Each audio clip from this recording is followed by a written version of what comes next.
जब हमारे मार्फत काम और 2 पैसे कैसे कमाएंगे, ये झगड़ा मेरे भाइयों मैं आपके लिए लड़ रहा हूँ, गरीब के लिए लड़ रहा हूँ, आम आदमी के लिए लड़ रहा हूँ। मैंने लोकसभा के अंदर कहा कि एमपी एमएलए के बेटे भी सरकारी स्कूल के अंदर पढ़ने की है, जब हमारे बच्चे गरीब और किसान के बच्चे पढ़ते हैं तो बता व्यवस्था ठीक हो जाएगी। तो अब तो समाज के अंदर जो आगे का वर्ग है उससे लड़ाई इकट्ठे हो जाते। हनुमान जी तो साहब हमारे समाज के नेताओं को पीछे पड़ गए। मैं तो पीछे नहीं पड़ा, मैं तो समाज के नेताओं को समय समय पे संजीवनी दी। जब मर रहे थे उनको जिंदा किया, उनके परिवार को जिंदा किया, उनके कर्मकांड सब दुनिया जानती है, पूरा वर्ल्ड जानता है। मोदी जी ने क्या क्या कहा, कर लिया क्या रोज जाके क्या क्या भाषण में नरेंद्र मोदी ने कांग्रेस के मंत्रियों के खिलाफ बोला, इनके मामले में थे। हनुमान बेनीवाल ने अगर पैरोकारी करी, गरीब को गणेश मान के सेवा करी, और आप 50 लोगों ने अगर कह दिया कि हनुमान जी आपको ये काम करना, वही मैं करता हूँ। मुझे आपने अगर कह दिया इस प्रोग्राम में नहीं आना, नहीं आया, मुझे कह दिया आना है, आया, तो आपकी बात मानी ना मैंने। मुझे उद्घाटनों का शौक नहीं है। कई लोगों को देख रहा हूँ कैंची हाथ में रखते हैं, किसी का फीता काट देने जाके, दूसरे दिन लोग फिर प्लेट उठाते हैं, कहते हैं अरे ये हमारे यहाँ से कई नोट सीखी है। काम करते करते एकदम तो जरा कई बार क्या होता है कि लोग किसी के खिलाफ मोर्चा खोलते हैं, वो लोटरी किसी की लग जाती है, उनको गलतफहमी हो जाती है। लेकिन गलतफहमी ज्यादा लंबे समय तक नहीं चलती। हम तो लड़ाई लड़ रहे हैं। मेरे को तो 2003 में हराने के लिए धर्मेंद्र हेमा मालिनी आए थे। आप बताओ 20 साल पहले धर्मेंद्र हेमा मालिनी को भागीरथी जी कैसे घाट टूट के पड़ते थे उनको देखने के लिए कि धर्मेंद्र आ गए, हेमा मालिनी आ गई। अब तो हेमा मालिनी धर्मेंद्र बूढ़े हो गए, ठीक है ना, तो हमारे का नहीं एडमिट है हेमा मालिनी, कोई कौन देखे लोकसभा में, ठीक है। पुरानी बात बताता हूँ आपको। अब तो हेमा मालिनी अगर कहते कोई सीट लोग उधर पर अपनी सीट में नहीं देंगे। वो धर्मेंद्र हेमा मालिनी का युग हनुमान बेनीवाल को हराने आए और 2,500-3 हजार वोट से मैं हार गया। 20 साल लड़ाई हुई, तेजा जी के देखकर में गए, देश में 5,000 मंदिर बने और देश में बात चली कि तेजा जी महाराज 1,000 साल पहले सबसे बड़े लोक देवता।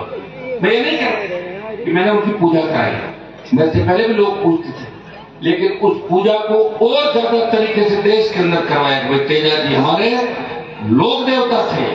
तेजा जी ने लड़ाई लड़ी, गाय की लड़ाई लड़ी, बीजेपी से ज्यादा तेजा जी महाराज लड़ाई लड़ी और किसान कौम के रखवाड़े थे।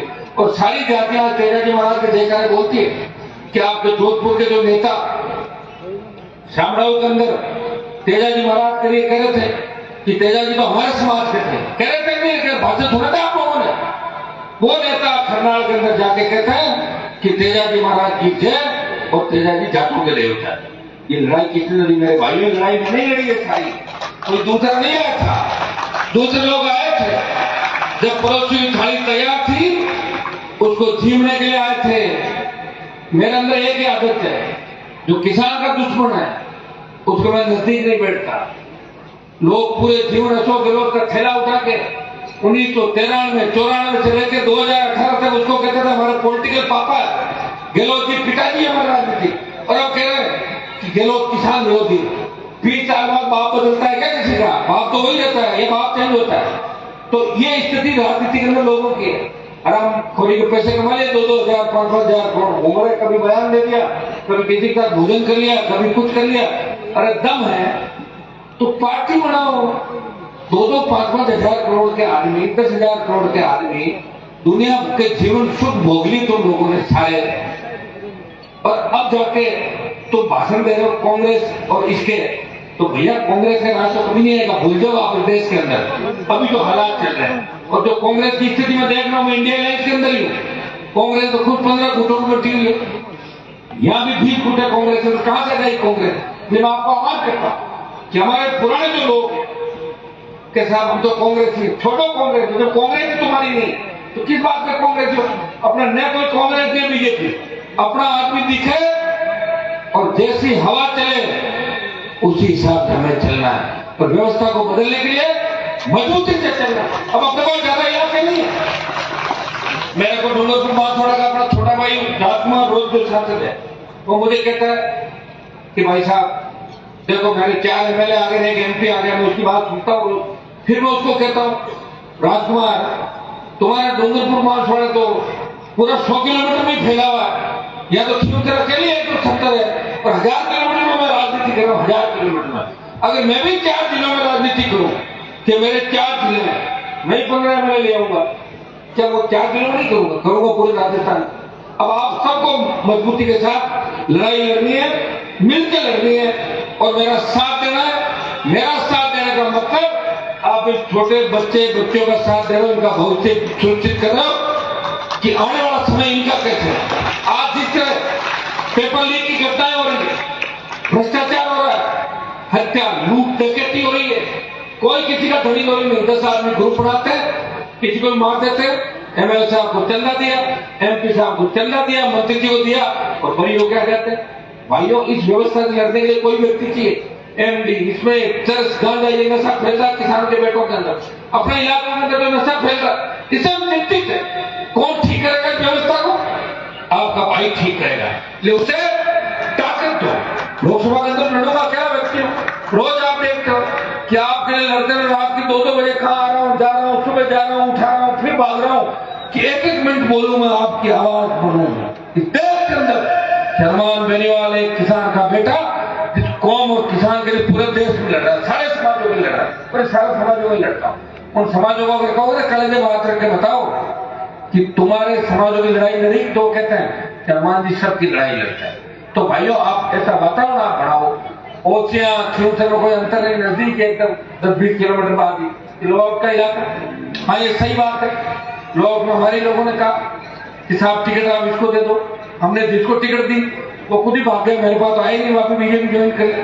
अगर उसको नहीं देते, कुशरा जी बैठे सामने, उसको नहीं देकर दूसरे को दे देते, तो ये गजेंद्र सिंह जी हार जाते, तो मेरे भी दिक्कत नहीं होती। ये लड़ाई है, जंग है, अपने भाइयों की बात माननी पड़ती। जंग में अगर आपकी हार हो या मेरी, नहीं मानता, आपकी हार हो मेरी हार हो, मतलब आपकी, और आपने कह दिया मैंने नहीं माना तो आपका सम्मान नहीं माना, तो मैं आपके सम्मान की लड़ाई लड़ रहा हूं, मैं मेरे घर की लड़ाई नहीं लड़ रहा। और जिस दिन मुझे मेरे घर की लड़ाई लड़नी है, मुझे कौन मना कर रहा बताओ मुझे, मैं तो तैयार हूं एकदम। एमपी में हुई 4 साल के लिए जाकर मोदी साहब आई भी मिला नहीं हो, दिल्ली में कौन देख रहा है, हाँ मैं हाँ मिलाई, और ये करी इंडिया मुर्दाबाद, एनडीए ये हो गया सरकार का। लोगों क्या होता है सरकार, बाकी तो चल तो रही है, मेरी रुक तो नहीं रही, मेरी तो चल ही रही है। हाँ, आप जैसा चाहते हो वैसे नहीं चले। आप चाहते हो हनुमान जी कैसे चले कि गांव-गांव में कैंप खोल के नौकरियां लगा दे, ये चाहते हो ना। वो तो जब चलेगी जब कुछ विधायक बनेंगे। हाँ, विधायक बने कैंप खोला के नौकरियां लग जाएगी और ये सारी व्यवस्था ठीक हो जाएगी। जो आप चाह रहे हो वो सारे काम जब भी हो सकते हैं जब मारवाड़, जिसके अंदर 43 सीटें मारवाड़ में, हो सकता है परिसीमन के बाद बढ़ जाए। मारवाड़, शेखावाटी, बीकानेर डिवीजन, जयपुर, अजमेर, भीलवाड़ा, चित्तौड़, लाखों लोग आते हैं रैलियों में, लाखों लोग स्वागत सत्कार करते हैं, लेकिन वोट कैसे मिले? लोकतंत्र के अंदर वोट की ताकत है, और वोट जिसको दे दोगे और आपका नेता अगर ईमानदार मिल गया तो 5 साल के लिए आप सुरक्षित हो। राजस्थान के सांसद दिशा की मीटिंग लेना नहीं जानते थे, उनको उनका अधिकार को पता नहीं, मैंने जगाया और प्रत्येक एमपी को उसको सिखाया कि एमपी क्या होता है। जब मैं विधायक बना, लाल बत्ती लगा के घूमा राजस्थान के, मैं कोई कानून नहीं तोड़ना चाहता था, लेकिन वसुंधरा को चुनौती दी, उतार मेरी बत्ती, दम है तो नहीं उतार पाई। और मैंने कहा कि विधायक बहुत ताकतवर होते हैं, विधायक में ताकत होती है। मेरे विधायक भाइयों की जो पर्ची लेके बाहर ये भाषण देते हैं बड़े बड़े, ये तो कलेक्टर के बाद पर्ची लेके बैठे थे, एमएलए थे ना, तो बाहर पर्ची देते थे, फिर बेचा, फिर कलेक्टर को आदत थी, क्योंकि गुलामी के दौर से ही गुजरे। इनके पेट में जो दाना है वो कहाँ का है आप भी जानते हो कि पेट का अन्न और दाना किधर से निकला था पहले। तो जो पेट में जो दाना होगा ना, वही व्यक्ति बोलेगा। और हनुमान बेनीवाल के पेट में स्वाभिमान, सम्मान और संघर्ष का दाना है, वो आपके लिए लड़ेगा और सम्मान के लिए लड़ाई लड़ेगा हमेशा। मुझे जब मैं लड़ता हूं तो लोकसभा के अंदर मुझे ये भी पता रहता है शायद प्रधानमंत्री ये कौन है। मैं आपका देख के लड़ता हूं कि मुझे मेरे भाइयों के लिए लड़ना है, परिणाम कुछ भी हो। इस राजस्थान की विधानसभा कितनी बार स्थित कराया आपके लिए, लड़ता रहा, थका नहीं, और आज भी नहीं थका। उम्र भी बढ़ गई मेरे भाई, कल ये छोटे बच्चे जो थे वो बड़े हो गए, राजू तुम्हारे से राजू छोटा होगा कैसा है भागीरथ जी आप साथ जो अब तो यही मेरे छोटे कितने के साथ 10 में 12 साथ तो चंदा लगा मैं भी तो बढ़ रहा हूँ मेरे भाई। तो बच्चों एक बार आप सबको भी आपको भी ध्यान रखना है। आप मेरा ध्यान रखो कि पार्टी पर रोज ही वोट देना। अगली बार ये ध्यान रखो, अगली बार हनुमान जी को ताकतवर बनाएंगे। इस राजस्थान को ताकतवर बना दूंगा और सारी व्यवस्था ठीक कर दूंगा राजस्थान में। ये मैं आपको आह्वान करता हूँ। कार्यक्रम क्योंकि धार्मिक था और मैं इसके अंदर राजनीति ले आया। रघुनाथ जी कह चलने दो राजनीति थोड़ी सी, क्योंकि संतों का आशीर्वाद से मेरी गाड़ी चल रही। उपस्थित हमारे जो मात्रा परिवार के प्रमुख जो लोग इनके एक तो हमारे राजूराम जी खोजा जो प्रधान बावड़ी थे और भागीरथ जी ने जेठाराम जी सरपंच साहब खिड़ापा भाई प्रेम सिंह बेरड़ भागीरथ जी को मैं इस बात का धन्यवाद दूंगा। जब राजू और भागीरथ जी दोनों को प्रधान बनाने की बारी आई कि प्रधान कौन बनेगा, तो मैंने भागीरथ जी को मैंने कहा भागीरथ जी लोगों की इच्छा मेरे कहना था आपके तो राजू यूनिवर्सिटी में भी बहुत तकलीफ है अपना और कभी कर लेंगे। तो उनका भाई साहब आपका मन हो गया तो राजू को बना दो।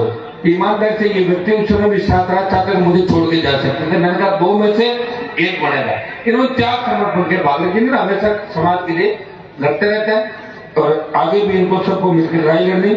मातरों की गाड़ी के जो हमारे मामा साहब सीताराम जी मात्रा सेठ जी हरदीराम जी मात्रा नानक जी मात्रा वाटपन घेवर जी भोरेराम जी मात्रा मांगलाल जी फौजी भाई रमेश मात्रा युवा नेता एलपी संज्ञाराम जी मात्रा आशु जी बाम्बू आरएलपी और तमाम सम्मानित मंच और प्रेम भाई साहब विशेष रूप से आज जिस तरह नानी भाई का मायर और कथा वाचन